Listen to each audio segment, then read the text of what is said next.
জয় যিশু সকলকে। মার্ক সত্য জীবন এই চ্যানেলের সকলকে স্বাগত। আশা করি পরমেশ্বরের কৃপাতে প্রত্যেকে ভালো আছেন। আজকে আমি রোমিও বলে একটা চ্যাপ্টার আছে বাইবেলের, সে কিছু অংশ আমি পড়ব। তার আগে আমি ক্লিয়ার করে দিই, যারা খ্রিস্ট বিশ্বাসী ভাই বোন তারা জানেন যে আমরা পরমেশ্বরের বচনকে অত্যন্ত মর্যাদার সঙ্গে আমরা পড়ি এবং বিশ্বাস করি এবং সেই মতো চলার চেষ্টা করি। যারা বিশ্বাসী নন তাদের মধ্যে যদি কারোর মনে হয় যে আমার কথাটা ভালো লাগছে না বা আমি ভুল বলছি, দয়া করে আপনারা শুনবেন না। আর যদি মনে করেন যে না, ব্যাপারটা ভেবে দেখার বিষয়, তবে আপনারাও প্রার্থনা করুন পরমেশ্বরের কাছে, উনি আপনাদের সঙ্গে কথা বলবেন হৃদয়ে। তো চলুন, আমি রোমিও লিখিত সুসমাচারের রোমিও সুসমাচার নয়, রোমিওদের প্রতি প্রেরিত পৌলের সেন্ট পলের লেখা একটা পত্র। এই পত্রটা আমি পড়ছি এখন। এটা হচ্ছে চ্যাপ্টার হচ্ছে 1, আর আমি 1-21 থেকে পড়ব। তার আগের বিষয়টা একটু গম্ভীর, সেটা আর যাচ্ছি না, আমি ডাইরেক্টলি যাচ্ছি বিষয়টাতে। কারণ ঈশ্বরকে জ্ঞাত হইয়াও তাহারা তাহাকে ঈশ্বর বলিয়া তাহার গৌরব করে নাই, ধন্যবাদও করে নাই। তো একটা সময় ছিল, হয়তো আমিও করেছি এটা, ঈশ্বরকে জানা সত্ত্বেও, খোঁজা সত্ত্বেও, ঈশ্বরকে ডাকা সত্ত্বেও তাকে কিন্তু সর্ববিষয়ে তার গৌরবও করিনি, ধন্যবাদও সর্বদা দিইনি। অনেক ক্ষেত্রে হয়তো প্রশ্নও অনেক করেছি।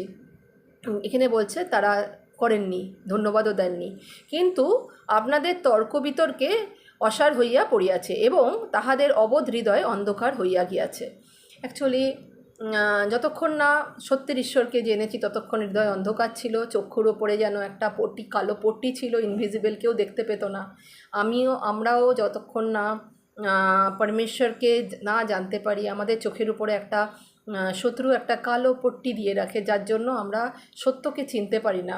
তবে হ্যাঁ, পরমেশ্বর সকলকে সৃষ্টিকারী, পরমেশ্বর যিনি সকলকে ভালো রাখেন, ভালোবাসেন, সেই পরমেশ্বরের কাছে যদি আমরা প্রার্থনা করি, অবশ্যই আমাদের সেই পট্টি যখন হটে যায় তখন আমাদের সত্যিকারের জ্ঞান হয়, আমাদের জ্ঞান চক্ষু খুলে যায় বলা যায়। তো এখানে উনি এটাই বলছেন যে আপনাদেরকে তর্ক বিতর্ক অসার হইয়া পড়িয়াছে, বিভিন্ন বিষয়ে তর্ক বিতর্কই করে যাচ্ছে, এমন অবোধ হয়ে গেছে তাদের হৃদয়। আপনাদিগকে বিজ্ঞ বলিয়া তাহারা মূর্খ হইয়াছে এবং ক্ষয়নীয় মনুষ্যের ও পক্ষীর ও চতুষ্পদের ও সরীসৃপের মূর্তি বিশিষ্ট প্রতিকৃতি হইতে অক্ষয় ঈশ্বরের গৌরব পরিবর্তন করিয়াছে। বিষয়টা খুব গম্ভীর। এক্ষেত্রে পল বলছেন যে যাদের হৃদয়ে অন্ধকার হয়ে গেছে, যারা নিজেদের বিজ্ঞ মনে করে, তাদের দ্বারা কিছু ভুল হচ্ছে, তারা কিন্তু ঈশ্বরের সৃষ্ট যে প্রাণীগুলো মৃত্যু হবে, যারা অমর নয়, এমন মূর্তি তৈরি করছে তাদের, এবং তাদের সামনে তাদের ওয়ার্শিপ করছে। হতে পারে সেটা গরু। আমরা দেখতে পাই যে আমাদের ভারতবর্ষের বিভিন্ন প্রান্তে তাকে পুজো করা হয়। অবশ্যই সে একটা ভালো প্রাণী এবং অনেক উপকার আমরা তার থেকে পাই। তো অবশ্যই আমরা সমস্ত প্রাণীদের ভালোবাসবো, কিন্তু তাকে অনেক জায়গায় পুজো করা হয়। ঠিক তেমনি আমরা দেখেছি অনেক জায়গায় মা মনসা বলে, আমি উল্লেখই করলাম, কিছু মনে করবেন না। যাদের আমি আগেই বলে দিয়েছি, আপনাদের ভালো না লাগলে শুনবেন না। আর এখানে সাপকে পুজো করা হয়। যেখানে সাপকে এখানে দেখানোই হয়েছে যে সবচেয়ে বেশি ধূর্ত, সবচেয়ে বেশি খল, এবং এখানে শয়তানের সঙ্গে সাপকে তুলনা করা হয়েছে। সুতরাং তাকে ওয়ার্শিপ করে কোনো লাভ নেই, আর এটা ঈশ্বরকে অপমানই করা হয়। কারণ ঈশ্বর সব কিছুর ঊর্ধ্বে, ঈশ্বরের সৃষ্ট দ্রব্যের সামনে প্রণিপাত করা, সেটা ঈশ্বরকে অপমান করা হয়। আমরা দেখেছি, আমরা অনেক সময় বিভিন্ন পুজোতে আমরা কি করে ফেলেছিলাম ভুল, যে আমরা দেখেছি প্রত্যেকেরই একটা করে প্রাণী সামনে থাকে এবং তাদের কাছেও আমরা হাত জোর করে তাদের পায়ে পড়ি, তাকেও প্রণাম করছি। তো আমরা ভুলেই যাচ্ছি আমাদের সৃষ্টিকর্তাকে, বরঞ্চ তার জায়গাতে, সৃষ্টিকর্তার জায়গাতে আমরা একটা ইমেজ তৈরি করছি। হতে পারে সেটা কোনো সরীসৃপ প্রাণীর, হতে পারে কোনো এমনি প্রাণীর, হতে পারে চার পেয়ে প্রাণীর, যে ঈশ্বর নয়। ঠিক আছে, এমনকি ঈশ্বরের সৃষ্ট গাছকে পুজো করা হচ্ছে। হ্যাঁ, গাছ অত্যন্ত উপকারী, পূজ্য একটা ঈশ্বরের সৃষ্টি, কিন্তু সেটা আমরা পুজো করতে পারি না। কারণ একমাত্র যদি আমরা ওয়ার্শিপ করি, আমরা মাথা নত করি, সেটা কিন্তু পরমেশ্বর পিতার সামনে। এখানে আরও লেখা আছে, এই কারণ ঈশ্বর আহ, আচ্ছা, এই কারণ ঈশ্বর তাহাদিগকে আপন আপন হৃদয়ের নানা অভিলাষে এবং এমন অসুচতায় সমর্পণ করিলেন যে তাহাদের দেহ তাহাদিগতে অনাদৃত হইতেছে। ঈশ্বর এসব কারণে মানে তাকে আমাদের ছেড়েই দিয়েছেন এই অবস্থায় দেখে। ঈশ্বর মাঝে মাঝে ক্রোধ করেন, আবার মাঝে মাঝে রাস্তাও দেখিয়ে দেন। ঈশ্বর যখন ক্রোধ করেন তো পরমেশ্বরের র্যাথকে আমরা দেখি বিভিন্ন জায়গাতে, কিন্তু তার সঙ্গে সঙ্গে ঈশ্বরের প্রেম এত এই আমাদের জন্য এই বচনকে দিয়ে দিয়েছে, এই বাক্যকে দিয়ে দিয়েছে। যদি আমরা শুনি এবং যদি আমরা বুঝতে পারি, আমরা যদি আমাদের হৃদয় খোলা রাখি, তবে কিন্তু আমরা আমাদের ভুলগুলোকে কারেকশন করতে পারি। এখানে লেখা রয়েছে, কারণ তাহারা মিথ্যার সহিত ঈশ্বরের সত্য পরিবর্তন করিয়াছে এবং সৃষ্ট বস্তুর পূজা ও আরাধনা করিয়াছে, সেই সৃষ্টিকর্তার নয়, যিনি যুগে যুগে ধন্য। আমেন।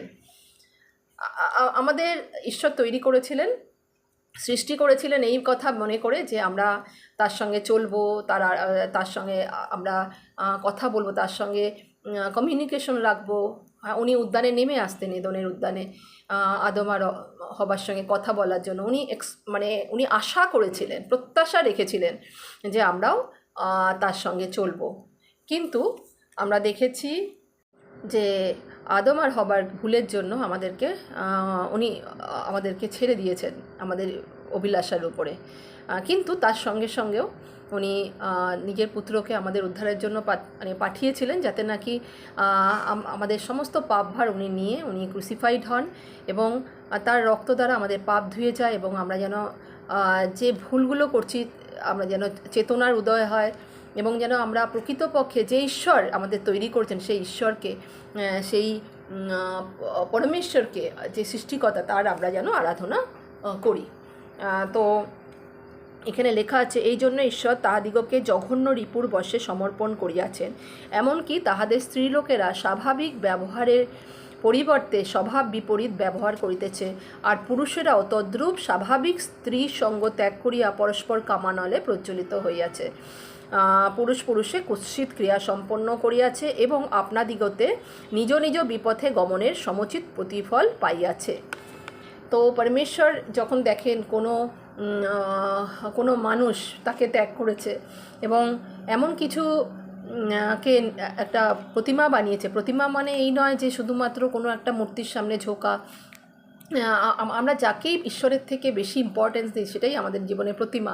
তো কেউ যদি পরমেশ্বরকে জানার পরেও যে এই ভুলগুলো আমরা করি, অন্য কোনো বস্তুকে আমরা যদি সেই প্রতিমা তুল্য আমরা আরাধনা করি, তার সঙ্গ করি, তবে কিন্তু ঈশ্বর আমাদের ত্যাগ করেন।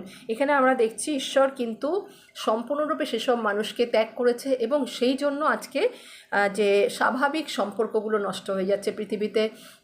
এটা আপনারা জানেন, এই সম্পর্কগুলোর নাম আর আমি উল্লেখ করছি না, যেখানে স্ত্রী লোকের সঙ্গে স্ত্রী লোকের যে বিবাহ হচ্ছে, বা পুরুষের সঙ্গে পুরুষের বিবাহ হচ্ছে, যেটা নাকি সম্পূর্ণ রূপে শত্রু তৈরি একটা অস্ত্র।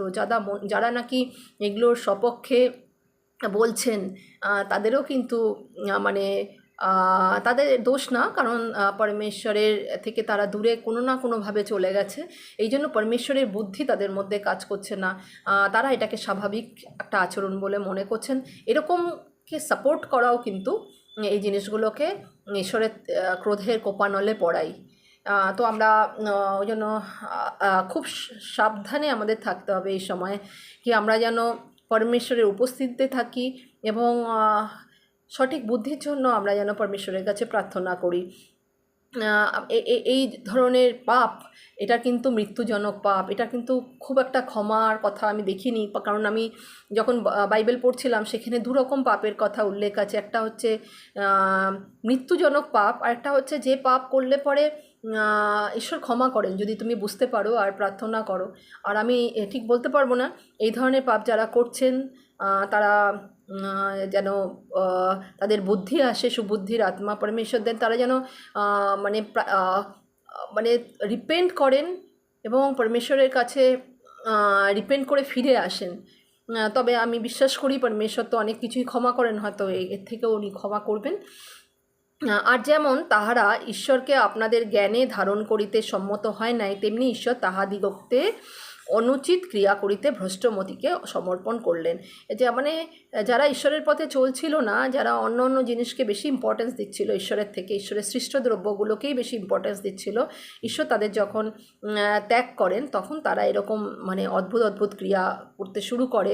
তাহারা সর্বপ্রকার অধার্মিকতা, দুষ্টতা, লোভ ও হিংসাতে পরিপূরিত, আর মাৎসর্য, বধ, বিবাদ, ছল, দুর্বৃত্তিতে পূর্ণ, কর্ণে জপে, পরিবাদক, ঈশ্বর ঘৃণিত, মানে এখানে আবার নিচে লেখা রয়েছে ঈশ্বর ঘৃণাকারী, মানে ঈশ্বরের অস্তিত্বকে তারা মানতেই চায় না। দুর্বিনীত, উদ্ধত, আত্মশ্লাঘী, মন্দ বিষয়ের উৎপাদক, পিতামাতার অনাজ্ঞাবহ, নির্বোধ, নিয়ম ভঙ্গকারী, স্নেহরহিত, নির্দয়। তো আমরা এরকম আত্মাগুলোকে কি করে চিনব, কাদের বুঝবো যে তারা ঈশ্বরের পথে নেই বা ঈশ্বরের কোপানলের মধ্যে রয়েছে? তারা কি করে? সর্বপ্রকার অধার্মিকতার ক্রিয়া করে। তাদের মধ্যে দুষ্টতা আছে, তাদের মধ্যে অপরিসীম লোভ আছে, তাদের হিংসা প্রচণ্ড পরিমাণে, এবং নানা রকম মাৎসর্যতে পরিপূর্ণ, মদ, মাৎসর্য, নানা রকম ব্যভিচারে পরিপূর্ণ তাদের জীবন। তারা মানুষকে বধ করছে, মেরে ফেলছে, বিবাদ খুলে দিচ্ছে, ছল কপটের তারা আশ্রয় নিচ্ছে, এবং কর্ণজপে মানে একে অপরের কথা নিন্দা করছে বসে। আমরা ঈশ্বর কিন্তু নিন্দাকে একদম সাপোর্ট করে না। তবে হ্যাঁ, আমরা একটা যদি দেখি কারোর ভুল হচ্ছে, তার জন্য প্রার্থনার দরকার হয়, আমরা আরেকজনকে যে প্রার্থনা করে সর্বসময় তাকে আমরা বলতে পারি এই ভুলটা করছে বা এই পথে যাচ্ছে, তার জন্য যেন আমরা প্রার্থনা করি। তো এই জন্য বলা, কিন্তু মজা ওঠানো, কারোর জন্য নিন্দা করা কারোর পিছনে, এটা একদমই ঈশ্বরের চোখে কিন্তু এটাও কিন্তু একটা পাপ। এছাড়া পরিবাদক, ঈশ্বর ঘৃণাকারী, মানে ঈশ্বরকে তার কাছে তার ঈশ্বরের কোনো অস্তিত্বই নেই তার জীবনে, এবং মন্দ বিষয়ে উৎপাদক, সমস্ত মন্দ জিনিস তার থেকে তৈরি হয়, আর সে পিতামাতাকে একদম আদর করে না, সম্মান করে না, তার এরকম। আর নির্বোধ, তার মধ্যে হয়তো সে হতে পারে পড়াশোনায় খুব ভালো মার্কস আনে, ভালো চাকরি করে, কিন্তু আসলে সে নির্বোধ।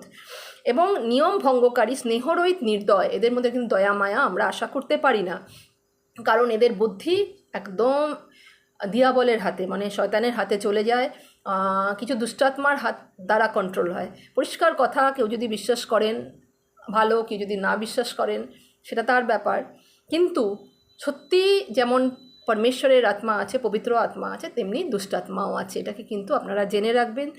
এবং সেই অনেক সময় আমরা দেখতে পাই কোনো ব্যক্তি খুব ভালো ছিল, হঠাৎ করে তার মধ্যে একটা সে নির্দয় হয়ে গেছে, হঠাৎ করে সে প্রচণ্ড পরিমাণে তার মধ্যে ওবিডিয়েন্সের অভাব, হঠাৎ করে সে বাজে বাজে কাজ করে ফেলছে, এটা তার কন্ট্রোলে নেই। যখন আমরা ঈশ্বরের থেকে দূরে যাই, আমাদের নিয়ন্ত্রণটা ঈশ্বরের থেকে সরে যায়, আমাদের ঈশ্বরের ক্রোধে পড়া, মানে ঈশ্বরের দৃষ্টি আমাদের থেকে উনি সরিয়ে যখন নেন, তখন সে ওয়েট করে থাকে, সে আমাদের জীবনে প্রবেশ করে, আমাদের কন্ট্রোল নিয়ে নেয় সম্পূর্ণরূপে। তাহারা ঈশ্বরের এই বিচার জ্ঞাত ছিল যে যাহারা এইরূপ আচরণ করে তাহারা মৃত্যুর যোগ্য, তথাপি তাহারা তদ্রূপ আচরণ করে, কেবল তাহা নয়, কিন্তু তদাচারী সকলের অনুমোদন করে।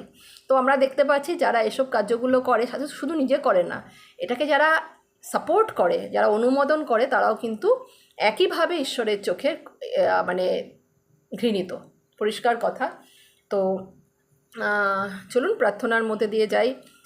হে পিতা পরমেশ্বর, স্বর্গের পিতা, তোমায় অনেক ধন্যবাদ দিই এই সময়ের জন্য, এই বাক্যের জন্য ধন্যবাদ দিই। তুমি যে সেন্ট পলের মাধ্যমে আমাদের সঙ্গে যে কথা বললে পবিত্র আত্মা, এই জন্য ধন্যবাদ দিই।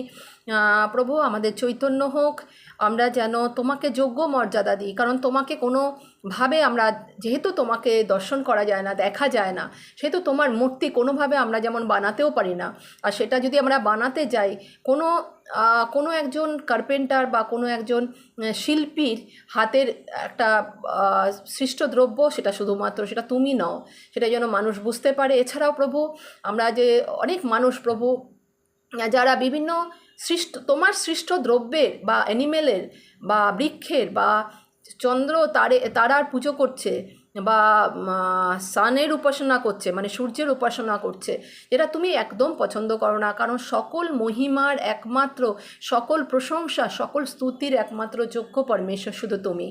কারণ তুমি আমাদের মাতৃগর্ভে বানিয়েছো, আর তুমি আশা করো কি আমরা শুধু তোমার কাছে আসবো, আর কোনো কিছুর সামনে, কোনো প্রতিমার সামনে আমরা মাথা ঝোঁকাবো না।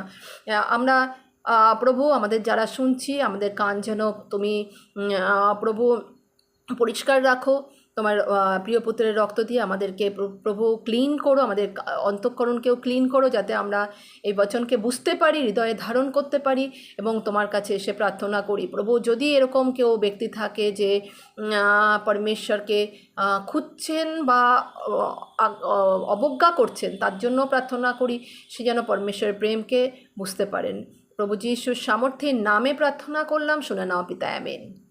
জয় যিশু।